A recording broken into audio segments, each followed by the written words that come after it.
பணிவான வணக்கம்.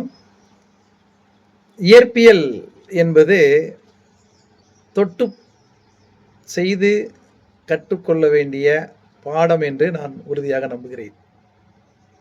இப்போ நான் பேச போறது கற்பித்தல், கற்றல் பொருட்கள் மற்றும் குறைந்த செலவிலான கற்பித்தல் பொருட்களை உருவாக்குவது. நான் ஏற்கனவே சொன்ன மாதிரி தொட்டு செய்து கற்றுக்கொள்ள வேண்டிய பாடம் இயற்பியல். விலை உயர்ந்த ஆய்வக உபகரணங்களை மட்டுமே சார்ந்து இருக்காமல் அன்றாட வாழ்க்கையில் எளிதாக கிடைக்கும் பொருட்களை பயன்படுத்தி பல்வேறு குறைந்த செலவிலான கற்பித்தல் பொருட்களை உருவாக்கி வகுப்பறையில் பயன்படுத்திட்டு வர்றேன். மாணவர்கள் கருத்துக்களை மனப்பாடம் செய்யாமல் தாங்களே செய்து பார்த்து புரிந்து கொள்ள வேண்டும் என்பதை எனது கற்பித்தலின் நோக்கமாக உள்ளது. நான் சொந்த செலவில் ஒரு கையடக்க ப்ரொஜெக்டர் ஒன்று வாங்கியிருக்கிறேன். பள்ளியில் இந்த ப்ரொஜெக்டர் வசதி இல்லாத வகுப்பறைக்கு நான் செல்லும்போது தற்சமயம் எல்லா வகுப்புகளையும் வந்துக்கிட்டு இருக்குது. சில வகுப்புகளில் இல்லைலாம் அப்படின்னா என்னுடைய சொந்த ப்ரொஜெக்டரை பயன்படுத்தி இயற்பியலில் உள்ள சிமுலேஷனு, அப்புறம் வீடியோஸு, அப்புறம் டிஜிட்டல் நுட்பத்தை பயன்படுத்தக்கூடிய அந்த பவர் பாயிண்ட் ப்ரெசன்டேஷன் இதெல்லாம் நடத்திட்டு வர்றேன். இதன் மூலமாக எந்த சூழலிலும் மாணவர்களுக்கு தொழில்நுட்ப ஆதரவு, தொழில்நுட்பத்தை பயன்படுத்தி கற்பித்தல் மேற்கொள்ள முடிகிறது. அதாவது ஒரு பலூனை பயன்படுத்தி நியூட்டனுடைய விதிகளை நான் கற்பித்துட்டு வர்றேன். பிளாஸ்டிக் பாட்டில் மற்றும் ஸ்ட்ராவை பயன்படுத்தி காற்றழுத்தத்தை செய்முறையாக செஞ்சுட்டு வர்றேன். சமதள கண்ணாடி மூலமாக பிரதிபலிப்பு விதிகளை மாணவர்களை நேரடியாக புரிந்து கொள்ள செய்கிறேன். பென்சிலை தண்ணி பாட்டிலில் தண்ணி நிரம்பிய பாட்டிலுக்குள்ள மூழ்க செய்து ஒளிவிலகலை கற்பித்துட்டு வரேன்.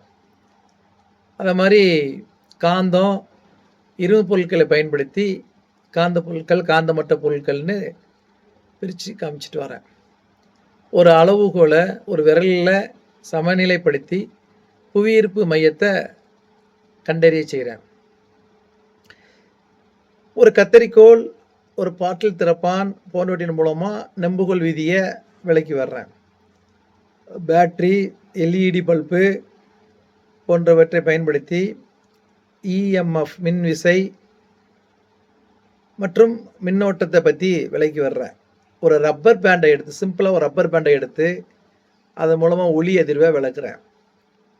ஒரு கயிறு, ஒரு ஸ்ப்ரிங்கை பயன்படுத்தி குறுக்களை, நெட்டலைகளை பற்றி விளக்குறேன். இந்த அனைத்து கற்றல் கற்பித்தல் பொருட்களையும் மாணவர்களே குழுக்களாக இணைந்து தயாரிக்கிறாங்க. அவர்கள் பரிசோதனை செய்து முடிவுகளை பதிவு செய்து தங்கள் கண்டுபிடிப்புகளை வகுப்புகளை விளக்குறாங்க.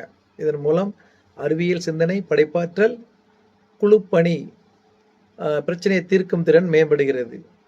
இந்த செய்முறை கற்பித்தலுடன் சேர்த்து பவர் பாயிண்ட், விளக்க காட்சிகள், எஜுகேஷனல் வீடியோஸ் இன் ஃபிசிக்ஸ்,